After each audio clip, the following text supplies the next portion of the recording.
Bonjour chers étudiants, nous présentons aujourd'hui la 7e séquence de notre cours de technique d'expression et de communication intitulé « Comment rédige-t-on une lettre de motivation ?»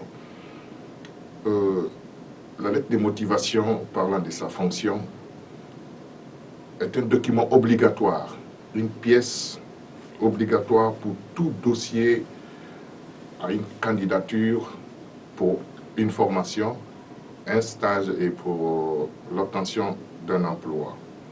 C'est un document qui accompagne le CV et qui explique la demande. Le recruteur voudrait savoir à travers la lettre les motivations du candidat, ses objectifs et surtout son désir d'obtenir un entretien. Parlons de la préparation à la rédaction. Avant de rédiger la lettre, il y a des préalables. Il s'agit de faire un inventaire de tous les éléments d'information qu'il faudra placer dans la lettre. Le plus essentiel notamment, c'est la recherche d'informations sur le destinataire, c'est-à-dire le recruteur. Ça, c'est un point clé ou positif.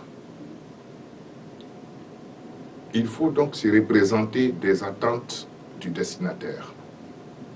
Qu'est-ce qu'il attend de vous en tant que candidat? Qu'est-ce qu'il peut se poser comme question à votre sujet? Et que peut-il craindre chez vous, bien évidemment?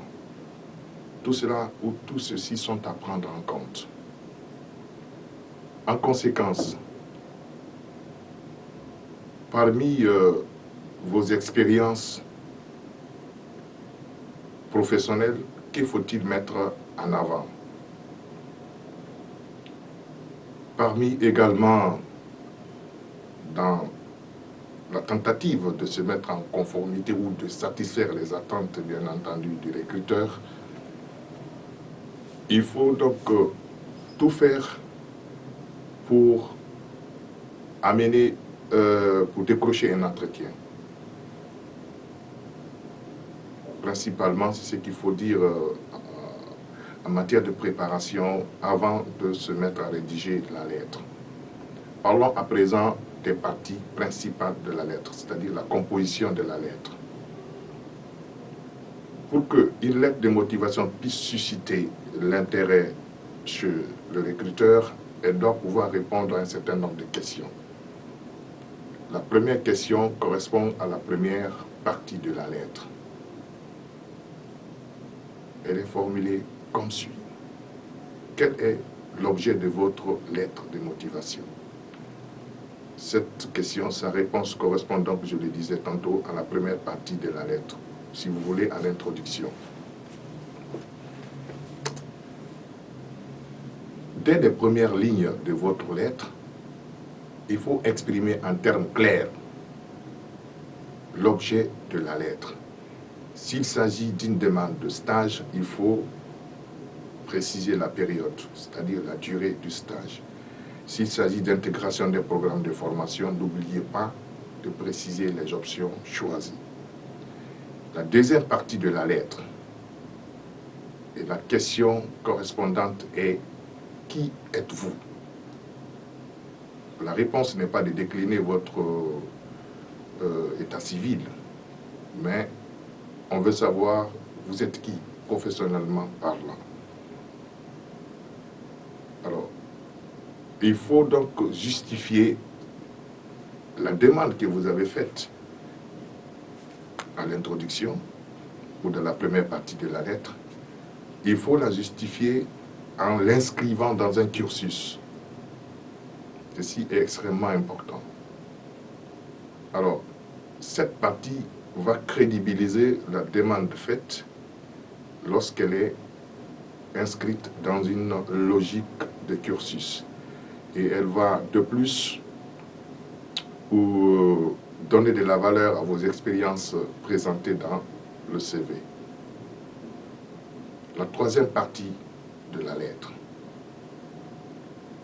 Et la question correspondante est pourquoi voulez-vous cette formation, ce stage ou cet emploi? C'est le lieu d'exprimer vos motivations. Alors, pourquoi?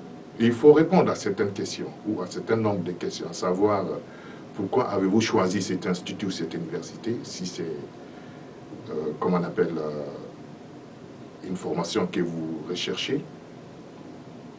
Pourquoi avez-vous choisi cette entreprise, si c'est un stage ou un emploi?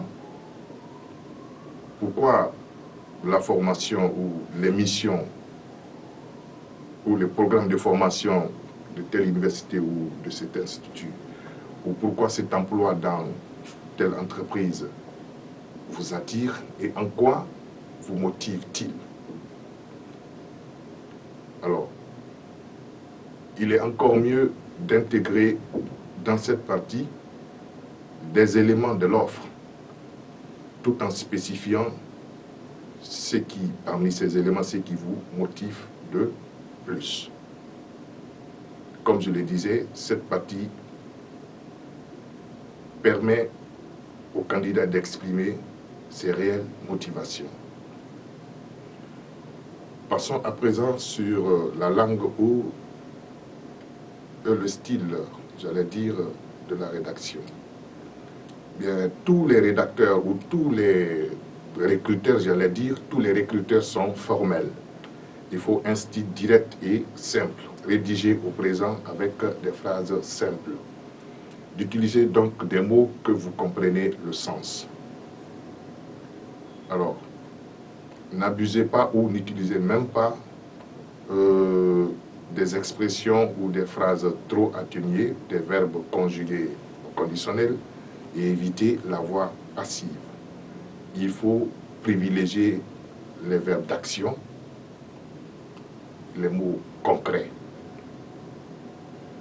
En résumé, et pour finir cette présentation, structurez votre texte en des paragraphes cohérents, homogènes, au maximum 3, plus la formule de courtoisie ou de politesse. Réalisez-vous par d'autres avant de placer la lettre dans votre dossier de candidature. Merci, c'est la fin de cette présentation. Retrouvons-nous très prochainement pour continuer la série. Et la prochaine présentation, naturellement, va porter sur comment enregistrons un curriculum vitae.